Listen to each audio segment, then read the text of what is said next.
ఇచ్చిన 300 అన్ని పోతుంది దాంట్లో.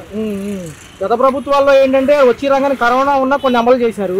మరి ఇప్పుడు ఏమీ లేకపోయినా కూడా సంవత్సరం పట్టింది అన్ని గాడిని పెడతానికి అంటున్నారు. అప్పులు చేస్తేనేమో భయం వేస్తుంది అంటున్నారు. ఈయనే ఒక పక్క చేతులు ఎత్తేసానని కాసేపు అంటున్నారు. ఆల్రెడీ సంవత్సరం అయిపోయింది. పవన్ కళ్యాణ్ గారు ఏం మాట్లాడలేదు. లోకేష్ గారు సైలెంట్గా ఉన్నారు. అమరావతి పోలవరం ఒక 2 నెలల హడావుడి చేశారు. తర్వాత ఏమైంది? అమరావతి నేను మొన్న వెళ్ళానండి. ఒక వాన పడింది, నీళ్లు పైదాకా వచ్చేసి ఏముంటుంది అది రాజధాని.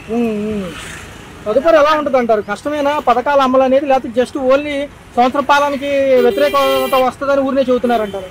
ఇప్పుడు రేపు 2027 ఎన్నికలు వస్తే బాగుండే అనుకుంటున్నాను. అంటే జమిలీ ఎన్నికలు మొదట్లో అన్నారు కదా, అలాగే వస్తే తొందరగా పంపించేద్దామని. ఎందుకు ఎలా ఉండబోతుంది మరి? మిగతా పథకాల్లో తల్లికి వందనం ఖచ్చితంగా అమలు అయితే తీరుతుంది. రావండి, సూపర్ 6 కాదు కదా, సూపర్ 10 ఇచ్చినా రావు. ఈ ఫైన్లు భారీగా ఉన్నాయి అంటున్నారు. ఎంత మోతాదు వేస్తున్నారు మాట వాళ్ళకి? ఫైన్లు 10,000 మామూలుగా డ్రంక్ అండ్ డ్రైవ్. సరే అది కరెక్టే, డ్రంక్ అండ్ డ్రైవ్. చిన్నది షర్ట్ లేకపోతే 500. పెద్ద కేసులు ఏదో ఒకటి, ఇన్సూరెన్స్ కానీ. ఇప్పుడు ఆయన డబ్బులో ఇవ్వట్లా, ఇన్సూరెన్స్ కట్టమంటాడు, అన్ని కట్టమంటాడు. ఇంకేం కడతాం? గతంలో ఈ బుడమేరుకు సంబంధించిన డబ్బులు అప్పుడు అందుకున్నారు. నష్టపరిహారం పొంగింది కదా పోయిన ఆగస్టులో. 10 మందిలో 5గురికి వచ్చింది. కష్టంగానే ఉంది అయితే. అనవసరం అండి. చేయగలరా? నిజంగా చేయగలుగుతారా ప్రభుత్వాలు? పవన్ కళ్యాణ్ గారు కనపట్లేదు ఎందుకని మరి?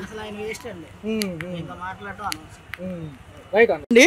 చూసుకున్నట్లయితే ఒక సంవత్సర పరిపాలనలో ఎక్కువ శాతం అమరావతి పోలవరం ఫోకస్ అయితే కనుక రేపు ఎలా ఉంటుంది రాష్ట్రము? ఒక పక్క సంక్షేమం అభివృద్ధి కదా, ఎలా అనిపిస్తుంది? నేను అనేది ఏంటంటే, మీరు అధికారం ఏం చెప్పి వచ్చారు? మీరు వచ్చింది అధికారం ఏం చెప్పి వచ్చారు? సంక్షేమం ఇస్తామనే కదా వచ్చింది. ఓట్లు ప్రజలు కూడా వేసింది దేనికి వేశారు మీకు? నేను దానికోసం వేసింది. ఇప్పుడు మొన్న కరోనాతో చితికిపోయింది ఎవరు? పేదోళ్ళు, మధ్యతరగతి వాళ్ళు. మొన్న వరదలు వచ్చి చితికిపోయింది ఎవరు? వీళ్ళిద్దరే.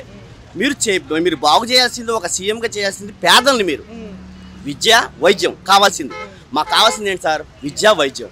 అది ఎక్కడ కనబడుతుంది సార్? ఈ సంవత్సరం కాలంలో నేను చూస్తున్నప్పుడు, నేను పుట్టి పెరిగింది కేదరస్పేటే. కాంగ్రెస్, టీడీపీ నాకు బాగా తెలుసు. ఏ రోజు కూడా మేము కొట్టుకోలేదు, గొడవలు ఆడుకోలేదు. ఇంత మటుకు మాకు గొడవలని తెలియదు. వాళ్ళ పార్టీ గెలిస్తే మా దగ్గరికి వస్తారు, మా పార్టీ గెలిస్తే వాళ్ళ దగ్గరికి వస్తారు. మేము బావమరుదులా కలిసి ఉంటాం. మేము అసలు గొడవలు ఏంటి సార్? అసలు ఇదేంటి సార్? అసలు దాడులు ఏంటి సార్? అసలు విపరీతంగా ఇది అసలు పరిపాలన ఎక్కడ ఉంది సార్? అసలు లాండ్ ఆర్డర్ ఎక్కడ ఉంది సార్? అసలు ఈ ప్రశ్నించడానికి తీసుకెళ్ళి కొడతాం ఏంటి సార్? చండాలంగా అసలు అంటే ఓటేసే హక్కు ఉంది కానీ ప్రశ్నించే హక్కు మాకు లేదా? ఏంటి సార్ ఈ దారుణం? ఏంటి సార్ ఇది మరీ ఘోరంగా? సార్ ఒకటి ఎప్పుడైనా గుర్తుపెట్టుకోండి, టీడీపీ ఏంటంటే ప్రజలకి చెప్పింది చెయ్యకపోతే అది ఎప్పటికైనా నష్టమే. ఆయన చంద్రబాబు గారు ఏమంటున్నారంటే, ఏముందిలే ఒకసారి మనం గెలిచేస్తే పోలవరం ఇది అమరావతి కట్టుకుంటే చాలు, మనకి ఇంకేం అక్కర్లా మనకి అని అనుకున్నాడు. కానీ టీడీపీకి పెద్ద దెబ్బిది, నారా లోకేష్ గారికి పెద్ద దెబ్బిది. ఎందుకంటే ఈ రోజు జగన్మోహన్ రెడ్డి 10 ఏళ్ళు ఉండొచ్చు, కానీ ఏదో ఒక రోజున దానికి లైఫ్ ఉంటుంది. టీడీపీకి మంచి లైఫ్ ఉంటుంది. కానీ ఆ లైఫ్ని చేతులారా చంద్రబాబు గారే చెడగొట్టారు వీళ్ళిద్దరు కలిసి. ఎన్ని హామీలు ఇచ్చారు సార్ వీళ్ళు?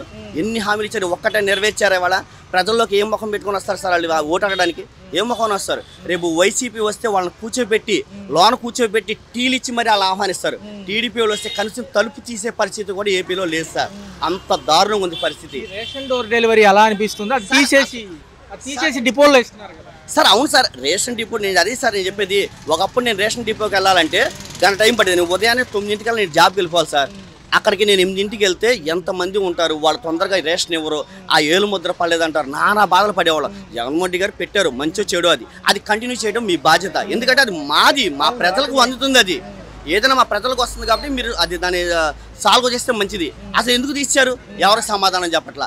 ఏదైనా జగన్మోహన్ రెడ్డి ప్రెస్ మీట్ పెట్టి దాన్ని క్వశ్చన్ చేసి కరెక్ట్గా అడిగితే దానికి సమాధానం చెప్పట్లా. అసలు వాళ్ళ దగ్గర సమాధానం లేదు. అసలు టీడీపీలో చదువుకున్న వాళ్ళు ఉన్నారా అని నాకు అనిపిస్తుంది వాస్తవంగా. అయితే కేకే సర్వే అని చేసేవాళ్ళు ఆయన కూడా అంటున్నాడు 30% గ్రాఫ్ తగ్గిపోయింది, మీకు వచ్చే 4 ఏళ్ళు ఎంత తగ్గిద్దో మీరే చూసుకున్నా నేను మీడియా ముఖంగా చెప్తున్నాడు. సార్ గ్రాఫ్ తగ్గిపోవడం ఏంటి సార్? అసలు వాస్తవంగా అయితే మేము ఈ సంవత్సర కాలంలో 6 నెలల్లో నిర్ణయించుకున్నాం మేము ఓటు వేయకూడదు మళ్ళీ టీడీపీకి అని చెప్పేసి. ఇంకా ఆయన సర్వే చేసేదే ఉంది, సర్వేలు ఏముంది సార్? ఒకరోజు అటు ఇటుగా మారుతూ ఉంటాయి. అది కాదు కదా మెయిన్. మేము ఓటు వేస్తామా లేదన్నది కావాలి మేము ఎప్పటికప్పుడు. సార్ అప్పుడు టీడీపీ గెలిచిందంటే కేవలం ఏంటి? ఆయన చెప్పిన వాగ్దానాలకి నమ్మి మోసపోయారు తప్పనిచ్చి వాళ్ళు ఏదో ఉద్ధరిస్తారని చెప్పి ఎవడో ఓటేయాల. సార్ ఇంత చేస్తున్నా కూడా టీడీపీ కనీసం మమ్మల్ని గుర్తించట్లా, పేద ప్రజల్ని గుర్తించట్లా. ఏం సార్ ఇప్పుడు మేము అధికారం ఇచ్చింది దేనికి? మీరు అమరావతి కట్టుకోవడానికా? మేము అధికారం ఇచ్చింది మీరు హెలికాప్టర్ కొనుక్కోవడానికా? దేనికి సార్ మేము అధికారం ఇచ్చింది? మమ్మల్ని ఉద్ధరించడానికి, మమ్మల్ని బాగు చేయడానికి. విద్యా వైద్యం ఎక్కడుంది సార్? అసలు జగన్మోహన్ రెడ్డి తెచ్చిన విద్యా వైద్యం ఎక్కడుంది? అసలు మాకు కనిపించట్లా, నాకైతే కనిపించట్లా. నేను ఆయన ఇచ్చినప్పుడు స్కూల్ బాగు చేశాడు. మేము ఎంతోమంది మేము చూసాం చదువుకున్న వాళ్ళు. సార్ మాలాంటి వాళ్ళు చదువుకుంటేనే సార్ రేపటి రోజున భవిష్యత్తు. అసలు మమ్మల్ని తొక్కేటివేంటి సార్? నాకు అర్థం కాదు. పేద ప్రజలు తొక్కేటివేంటి సార్? అసలు ఇది ఎక్కడ న్యాయం సార్? అసలు నమస్కారం అండి. సంవత్సరం దగ్గర అవుతుంది పరిపాలన ఆంధ్రప్రదేశ్లో. పవన్ కళ్యాణ్ గారితో పాటు చంద్రబాబు నాయుడు వీళ్ళందరూ కలిసి వచ్చారు పైన బీజేపీతో. చెప్పిన పథకాల్లో 2 వస్తున్నాయి, అసలు ఏమైనా? ఏ పథకాలు రావట్లా. ఎస్సీ ఎస్టీ వాళ్ళకి మామూలు ఫ్రీ కరెంట్ అన్నాడు, ఆయన జగన్ పెట్టినవి కూడా తీసేశాడు, ఏమీ రావట్లేదు అసలు.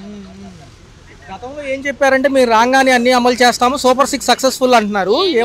ఏమి అమలు చేయట్లేదు. గ్యాస్ బండ్ల అమౌంట్లు కూడా పడట్లేదు చాలా మందికి.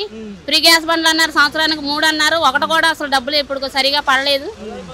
ఈ రేషన్ డెలివరీ మళ్ళీ ఇబ్బందిగా మారింది కదా, డిపోల్లో ఇబ్బందిగా మారింది అసలు. డిపోలకి వెళ్ళి నుంచోవటం, తీసుకోవటం, తర్వాత సరుకులన్నీ ఇవ్వట్లా. కందిపప్పు ఆపేశారు. ఆయన ఆపేశాడంటే ఈయన కూడా మళ్ళీ ఆపేశాడు. 2 నెలలు ఇచ్చి సరుకులు ఏమి లేవు. అది చూసుకున్నట్లయితే గతంలో రేషన్ కి డోర్ డెలివరీకి వ్యాన్లు వచ్చాయి, అవి వద్దంటున్నారు. అవి ఉంటే బాగుంటది, కానీ వాటి మూలంగా ప్రయోజనం ఉన్నా సరే వాళ్ళు కూడా చాలా మంది మధ్య వాళ్ళు అంతా ఇచ్చేసేసి నాశనం చేశారు. దాని మూలంగా తీస్తారు ఏమో తెలియదు, కానీ సరుకులు అయితే ఏం అందట్లేదు. అసలు హాస్పిటల్లో ఆరోగ్యశ్రీ లేదు, అస్సలు లేదు సరిగా. అసలు పేదవాళ్ళు ఎక్కడ పట్టించుకుంటున్నారు? ఎవరు పట్టించుకునే వాళ్ళే లేరు. అసలు వైద్యం కూడా అందట్లా, అందుబాటులో లేదు. మహిళలకు న్యాయం చేస్తున్నారు, ఏ న్యాయమే చేయలేదు అసలు. డాక్రా రుణమాఫీలు అన్నారు, పావుల వడ్డీలు అన్నారు, ఏమి పడట్లేదు. ఆ లోన్లు అన్నారు, ఈ లోన్లు అన్నారు, ఏమి ఇవ్వట్లా. ఏమైపోయింది? జూన్ 12కి ఇస్తానంటున్నారు కానీ వచ్చేదాకా వచ్చాయి అనుకోవడానికి లేదు. 40 సంవత్సరాల డబ్బులు అన్నారు, 40 సంవత్సరాల డబ్బులు అసలు తీస్తారేమో మరి. అవి పడను కూడా పడట్లా. చాలా మంది ముసలోళ్ళు అందుకోట్లా. మెయిన్ ఇప్పుడు లేనిపోని అన్ని పెట్టారు పింఛన్లకు కూడా, అవి కూడా డబ్బులు సరిగా అందట్లా. ముసలోళ్ళు తిప్పుతున్నారు. ఇప్పుడు ఇంటింటికి వచ్చి ఇచ్చేవాళ్ళు ఇప్పుడు వాళ్ళే అక్కడ సచివాలయాలకు వచ్చి తీసుకోమంటున్నారు. కళ్ళు పడలేదు, ఏళ్ళు పడలేదు అని చెప్పి నానా ఇబ్బంది ముసలోళ్ళు పెడుతున్నారు. ఏది లేదండి. నిర్వీర్యం అయిపోయింది. మరి సభలు పెట్టి జగన్ తిడుతున్నారు. ఎందుకని? జగన్ తిట్టడం అనే కాదు, ఏ ప్రభుత్వాన్ని ముందు సక్రమంగా వర్క్ చేయాలి కదా. ప్రజల మీద ముందు సానుభూతి చూపించాలి కదా. ప్రజలకు ఏమీ చేయకోకుండా చేసామని అన్ని ప్రభుత్వాలు చెప్పుకొని తిరగడమే సరిపోతుంది. కార్పొరేటర్లు కూడా సరిగా పనులు చేయట్లా. వీధుల్లో లైట్లు వెలిగిన చచ్చట్లా, జనాలు చచ్చిపోయినా కరెంట్లో షాక్ కొట్టి తెలుస్తట్లా. అసలు ఎవరు పట్టించుకోవట్లా. ముందు కరెంట్ ఛార్జీలు బాగా పెరిగినాయి కదా. బాగా పెరిగాయండి. పేదవాళ్ళం కట్టలేకపోతున్నాం. 1500, 2000, 3000 వేసేస్తున్నారు. కొండ ప్రాంతం వాళ్ళకి కూడా వేసేస్తున్నారు.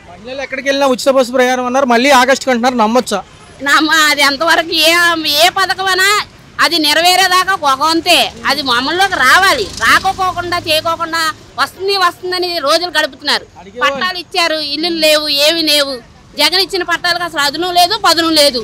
అవి పక్కన పడేశారు. మళ్ళీ కొత్త ఇల్లులు అంటున్నారు, ఆ ఇల్లు అంటున్నారు, ఇంద్రం ఇల్లు అంటున్నారు, ఏవి లేవు. 35,000 డాక్రా మహిళల చేత డబ్బులు కట్టించుకుని ఇల్లు ఇస్తామని కట్టించుకున్నారు. అయ్యి ఇల్లు లేవు.